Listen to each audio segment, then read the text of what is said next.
తాకట్లో ఉన్న మీ బంగారాన్ని విడిపించి ఆ రోజు ఆన్లైన్ రేటుకి కొంటాం. Sharma gold company. Non veg betting promoters కు టార్గెట్ గా మారాడా? వరుస వీడియోలతో బెట్టింగ్ చేసేవారిని భయపెడుతున్న అన్వేష్ పై కూడా కేసులు నమోదు చేయడానికి ఓ వర్గం సిద్ధమవుతోందా? ఆటగాడిపై వేట మొదలు పెట్టారా? పాత మాటలు తవ్వితీసి ఇబ్బందుల్లో నెట్టే ప్లాన్ జరుగుతుందా? ఇండియాకు రాగానే అరెస్టు చేయించడానికి సిద్ధం చేస్తున్నారా అంటే అవుననే సమాధానం వినిపిస్తోంది. ఇందుకే అన్వేష్ పై కేసు పెడితే ఏ విషయాలపై పెట్టే అవకాశం ఉంది?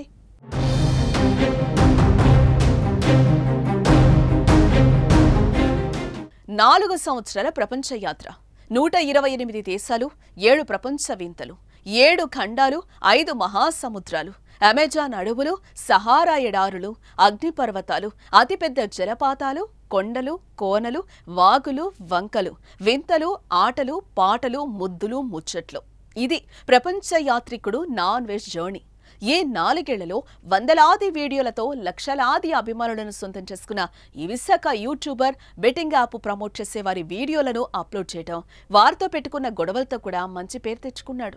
గత కొంతకాలంగా బెట్టింగ్ ప్రమోషన్స్ పై అన్వేష్ తన గళాన్ని వినిపిస్తున్నాడు. ఫేమస్ యూట్యూబర్స్ చేసే గలీజ్ పనిని లోకానికి తెలియచేసి వారి ఆట కట్టిస్తున్నాడు. ఇప్పుడు వారిపై కేసులు నమోదవుతున్నాయంటే అందుకు ఆర్టీసీ ఎండీ సజ్జనార్తో పాటు ప్రపంచ యాత్రికుడు కూడా ఓ కారణం.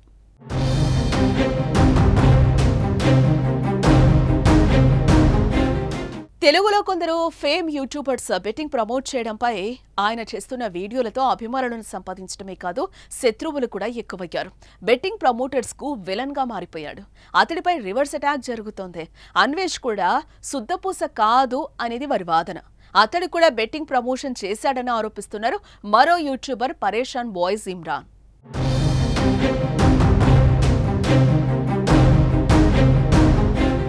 మూడు రోజుల క్రితం హైదరాబాద్ కు చెందిన ప్రముఖ YouTuber Imran betting app promotion చేస్తున్నాడని నాన్ వెజ్ తన ఛానల్ వేదికగా ఓ వీడియోను రిలీజ్ చేశాడు. ఇమ్రాన్ అన్న జైలుకి 5 సంవత్సరాల శిక్ష, 20 కోట్ల స్కామ్ అనే థంబ్లైన్ తో అప్లోడ్ చేసిన ఆ వీడియోలో ఇమ్రాన్ పై నాన్ వెజ్ సంచలన ఆరోపణలు చేశాడు. లగ్జరీ కార్లు, స్పోర్ట్స్ బైక్స్, హోటల్స్ ఉన్నాయని, కోట్ల ఆస్తి ఉందని చెప్పాడు. ఇవన్నీ బెట్టింగ్ యాప్ ప్రమోషన్స్ ద్వారా సంపాదించాడని వివరించాడు. అంతేకాదు, ఇమ్రాన్ పాకిస్తాన్ ముస్లిం అంటూ కూడా పేర్కొన్నాడు. హైదరాబాద్ యువతను నాశనం చేయడమే లక్ష్యంగా బెట్టింగ్స్ ప్రమోషన్స్ చేస్తున్నాడంటూ సంచలన ఆరోపణలు చేశాడు. అదేవిధంగా ఇమ్రాన్ పేరెంట్స్ పై కూడా షాకింగ్ విషయాలు వెల్లడించాడు.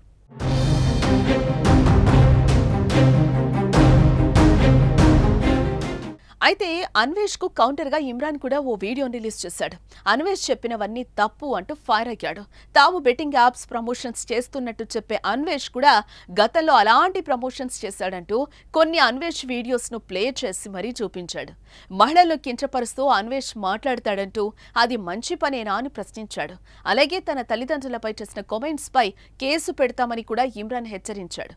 పాకిస్తాన్ ముస్లిం అంటూ చేసిన వ్యాఖ్యలను కూడా ఖండించాడు.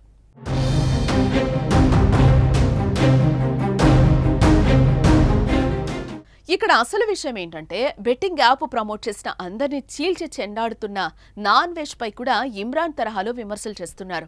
అంతేకాదు, కేసులు పెట్టడానికి కూడా పలువురు రెడీ అవుతున్నారట. ఆటగాడు అంటూ అతను అసభ్యకర కామెంట్స్ చేస్తున్నాడని, మహిళలపై గతంలో చేసిన అసభ్యకర వ్యాఖ్యలను బయటకు తీసి ఇప్పటికే వాటిని సోషల్ మీడియాలో షేర్ చేస్తున్నారు. మరోవైపు చైనా దేశాన్ని పొగుడుతూ ఇండియాను అవమానించాడంటూ అతడి మాటలను కూడా వైరల్ చేస్తున్నారు. మొత్తానికి పక్కా ప్లాన్ వేసి అన్వేష్ పై కూడా కేసులు పెట్టి జైలుకు పంపించడానికి తెర వెనుక ప్రయత్నాలు జరుగుతున్నట్టుగా సమాచారం. ఇటీవల విడుదల చేసిన వీడియోలో తన 4 ఏళ్ల ప్రపంచ యాత్ర ముగుస్తుందని, త్వరలో ఇండియాకొచ్చి ఇల్లు కట్టుకొని పెళ్లి చేసుకుంటానంటూ అన్వేష్ వీడియో విడుదల చేశాడు. దీంతో ఇండియాలో అడుగు పెట్టగానే కేసులు నమోదు చేసి ఇబ్బందులకు గురి చేయాలని చూస్తున్నారని మాటలు వినిపిస్తున్నాయి. మరి ఈ అంశంలో ఏం జరుగుతుందో చూద్దాం.